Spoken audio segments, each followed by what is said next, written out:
It's a bit dark this evening, and as you might have gathered now by the wind, I'm not indoors. But where am I? I'm here. I'm in Clipstone Old Quarter, and I'm on the trail of a rare beetle. Or maybe two. We'll have to see if we can find it.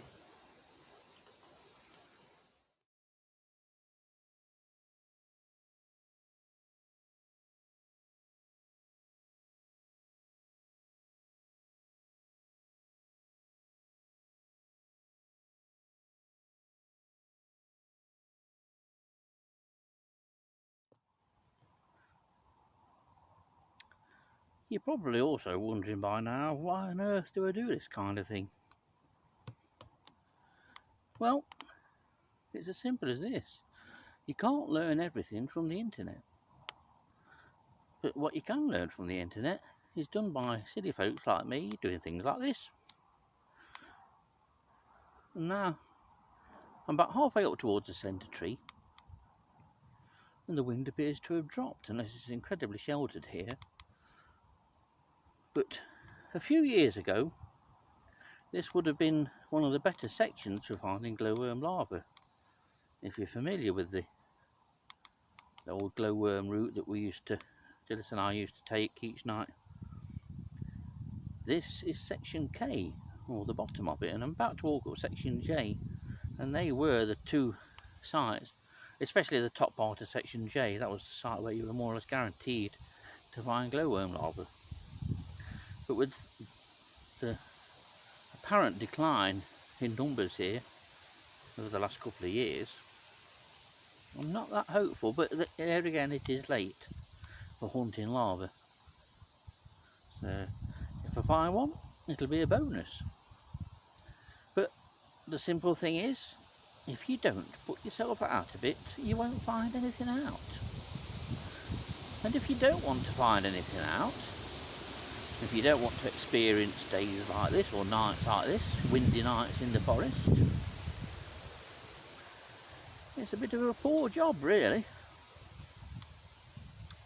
But I suppose not everybody's idea of fun.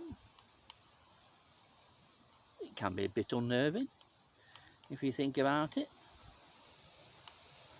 but it's enjoyable. And you're also increasing your knowledge, and potentially, if you have a website and publish your results and your information, like Dillis and myself always did, you're increasing other people's knowledge through doing this. So that's why I still do it. It's boring sat at home watching Constipation Street and Emmerdale and all the other rubbish. I'd much rather be doing this. Right, time to get off my knees and get going. Now then, where's my stick? Just about to disappear there is first of our species, and this is Cortesia's unicolor. Red Data Book 3. I'll post a photo so don't worry about not seeing a great deal.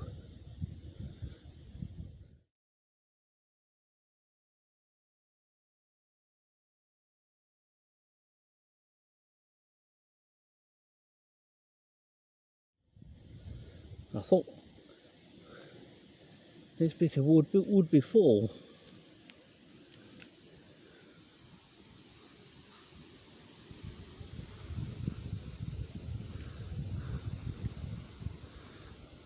It usually does. There we are. That is Torida cylindricus. I didn't think we were going to get one, and this will do an equally quick disappearing act.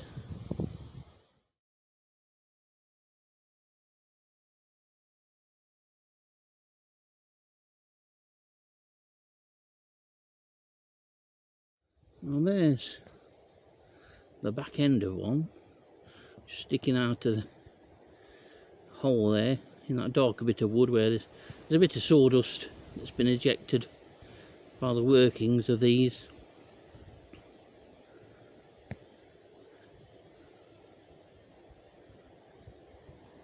I did expect a lot more, other than 2.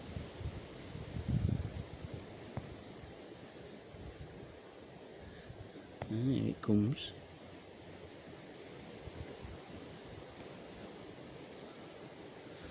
So, not particularly impressive. This one's a little bit larger, this one's getting on towards about 5mm to be honest. At least it's come out and it's going to have a bit of a wander. But this is one of Sherwood's rarest beetles. So this is Torida cylindricus. This one's playing quite well actually. Thought it might dart into that hole. It doesn't look much, in fact it might well do. Look, there it goes.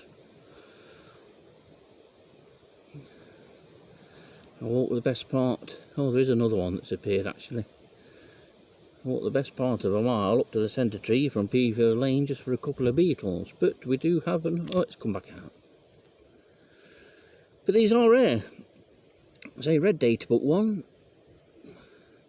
very few people know it's even here. In fact, I doubt whether anyone does, I doubt whether anyone's ever read about it. It's known from Sherwood obviously, but no one ever comes out to look at it. But we used to show this species and Cortesia unicolor before we showed children glowworms, when we used to do glowworm walks for the Sherwood Forest Visitor Centre. And although these were considerably rarer than glowworms, they pretty much didn't mean anything to the kids. No matter the rarity, in terms of children, nothing has any comparison to glowworms.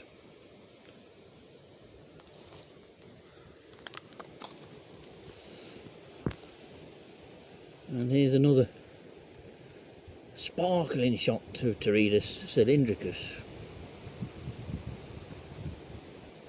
making a quick exit.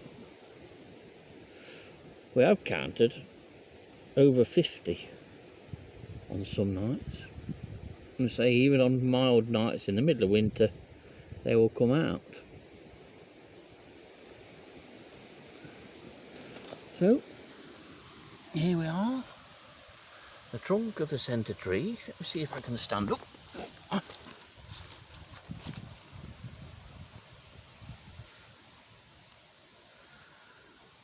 Is there anything else? Oh, there is indeed.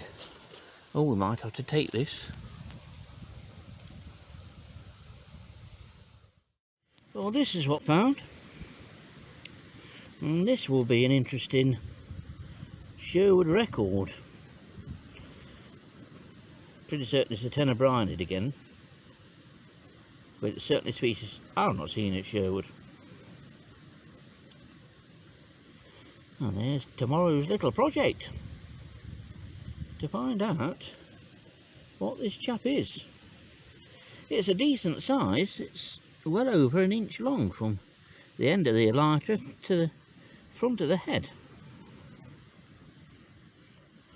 I've got a lodger.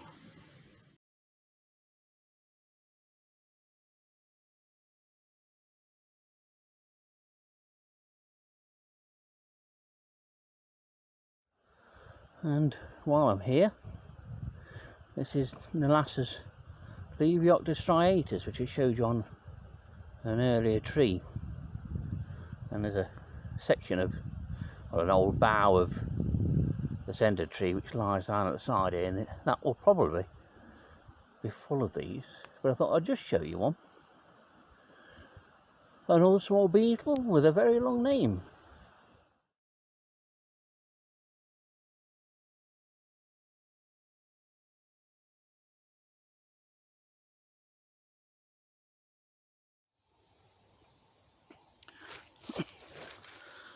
The Lastest Thieves striatus is common.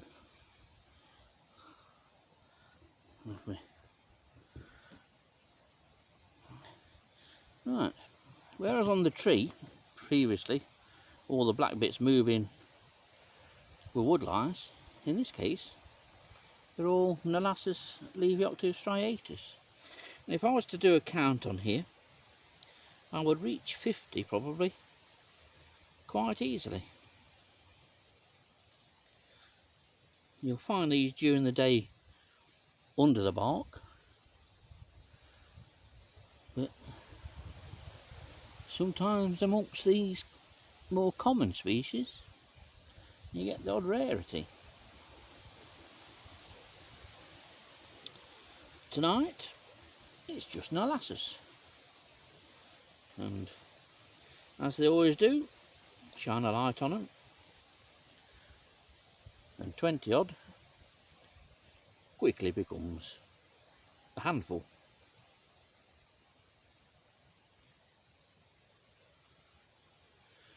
We'll leave them to their nocturnal exploits,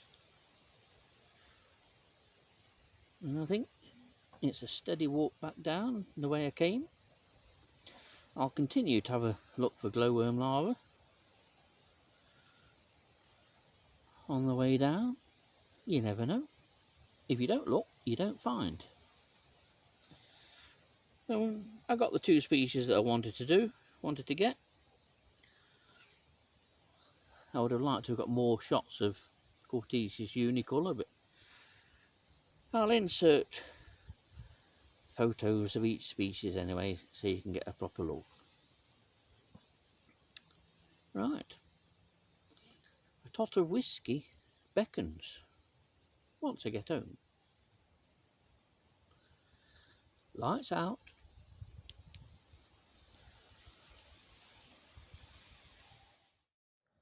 Well, here's a nice surprise with a glowworm larva. I was just walking back down through section K of the old survey areas.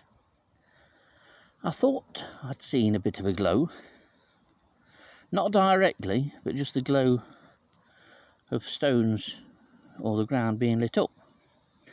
So rather than just put the torch on, the technique we always employed when we used to be surveying for glowworm larvae was to stand and watch, and within a minute there was another glow.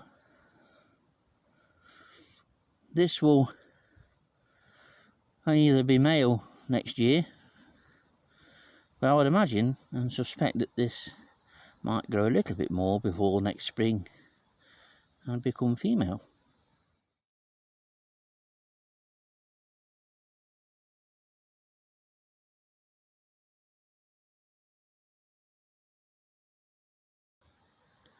It's nice to find one hunting so late and active, and this indeed might be the latest we ever had actually hunting.